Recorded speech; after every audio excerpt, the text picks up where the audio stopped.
How to add payment method in Bolt application. So hello guys, welcome back to my YouTube channel. In this quick tutorial I'll be discussing about how you can easily add a payment method in Bolt application.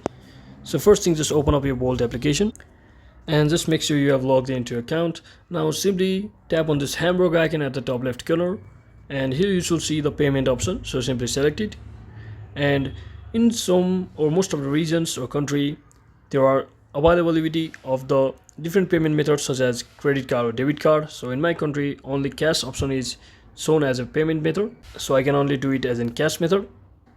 So if your country or region supports the credit card or debit card or other payment option, I will simply show you from an example.